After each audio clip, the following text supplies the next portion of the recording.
How you doing? I'm Ryan from Airbourne, and you're watching The Metal Voice. Keep watching.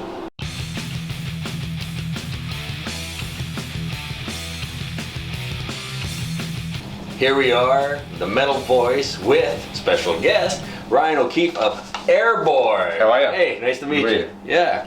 So look, going back, you got the ticket right here. Very first Airbourne show. Oh yeah. April 3rd, 2008, the Running Wild Tour here in Montreal. Yep. Small club called The Saints. Yep.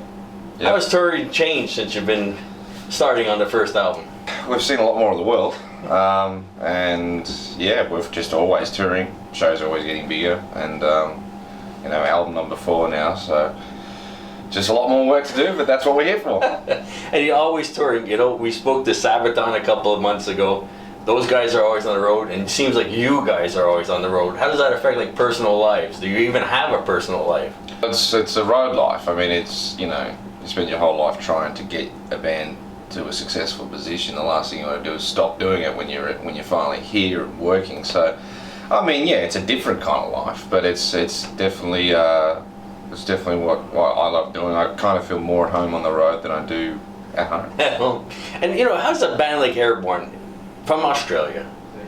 What, start getting into music in the mid '90s, late '90s? How do you come up with this type of music?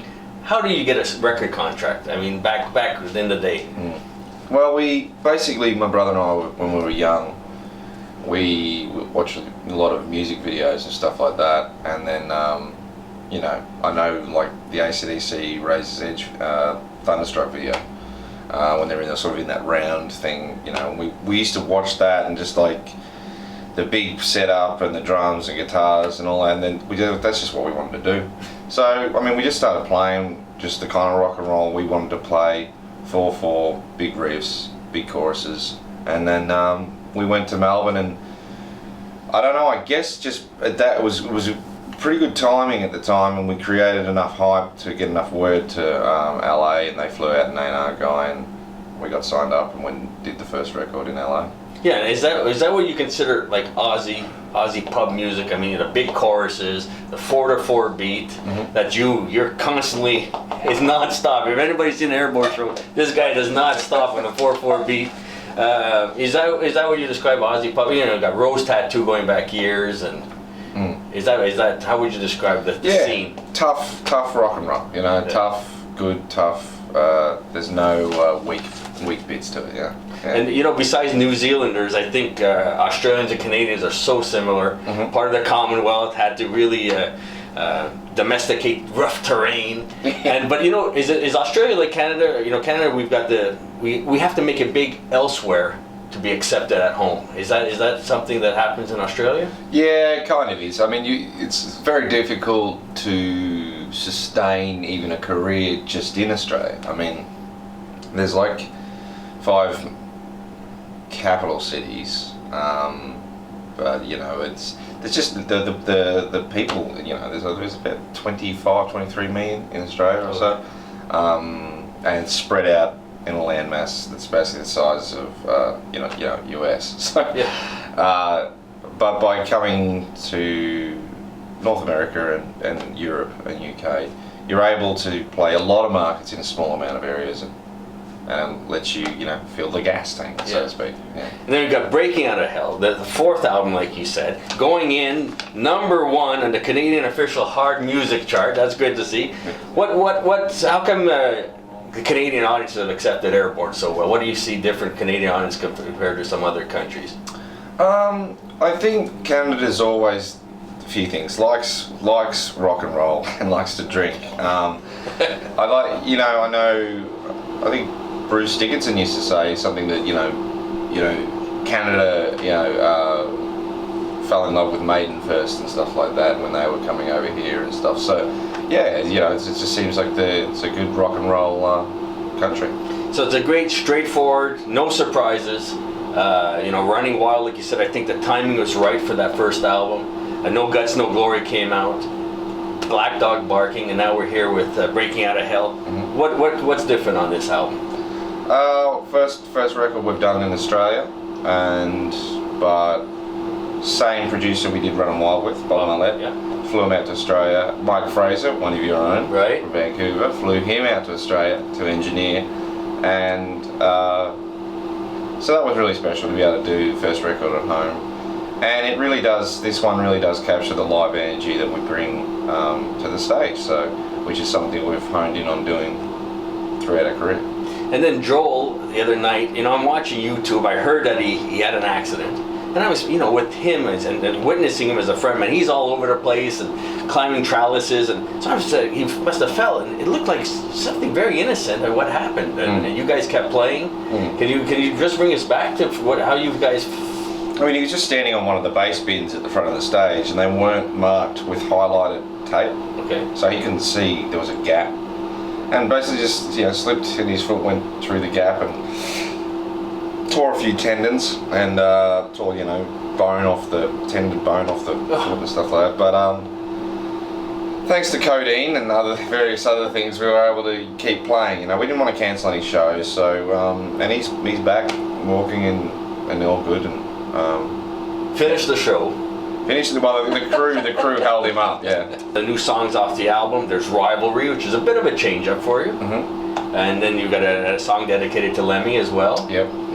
And Lemmy you've met on, I guess, numerous occasions. And it was, talk about a bit of that song, maybe why that was particularly dedicated to Lemmy. Well, Lemmy helped us very, very early on in our career. He starred in our first film clip, driving a truck, and from that, and on set when we were making that, he invited us into his limo to drink Jack and Cokes and talk about ZZ Top. I mean, he was listening to a bunch of demos and stuff. He showed us even some Motorhead demos at the time, and taught us things like, stay true to what you do, never, labels and stuff like that will come and go, just be true to who you are.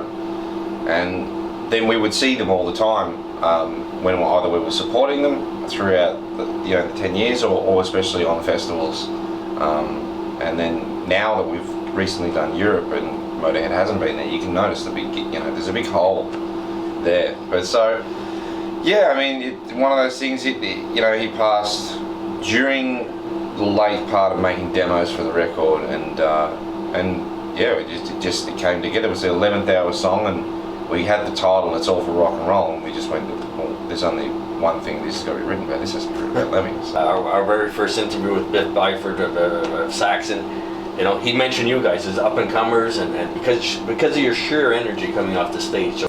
Well, bands do still make it. I mean, I watched Airbourne go from like nothing to quite big, from sheer exuberance, really. And Joel, I mean, his voice. Like, how does he keep doing it? Well, he's done practice a lot over the years, on looking after his voice. So he has a pretty big warm up and stuff like that. Sometimes he'll steam a lot, like get a kettle and just leave the lid open and steam with a towel over his head or something like that. But yeah, and then just years of touring and experience and trying to hone in on what works and to try and make sure he doesn't ruin it. Yeah. One of the questions we had was Joel ever approached to replace Brian Johnson when he unfortunately got sick and couldn't perform with AC/DC? No, well, he wasn't officially approached, but he was humbled by a lot of comments, saying that some people saying that they reckon he should do it, and he just sort of said, if that ever happened, the first thing I'd do is call Brian to get his permission. The second thing I'd do is call a cab to the airport. But yeah, he's never officially. So AC/DC and unfortunately Brian Johnson was able to perform the last concert. They bring in Axl Rose. What are your thoughts on that? Well, my hat's off to Angus for keeping the train alive. It's amazing what he had to go through and has gone through, especially when the tour was called Rock or Bust. Yeah. So they didn't go bust. He loses his brother on guitar, which would have been traumatic enough as a band, to then lose a drummer and singer. It's my hat's off to him for keeping that tour. He finished the tour. It was Rock or Bust, and he rocked. And now Cliff's retired. So what do you see? What would you think? As an obvious AC/DC fan, like many of us, what do you think the future of the band should be? Who knows what the future holds? in this industry, you never say never. So maybe Brian will get better and come back. Maybe they just take a bit of time and then they'll sort of do something later on. You never know. There's always something ever changing in the industry. I'd love to see an Angus Young solo album. I mean, he does blues guitar. I mean, like, you know, if we go back to Ride On and earlier stuff, there's stuff that people see him warming up before the gig that he would never play on stage. Yeah. And it's just amazing. That maybe that's something in the works. So. Yeah. So once again, we'd like to thank Ryan O'Keefe, drummer for Airbourne, being here with us here today on The Metal Voice.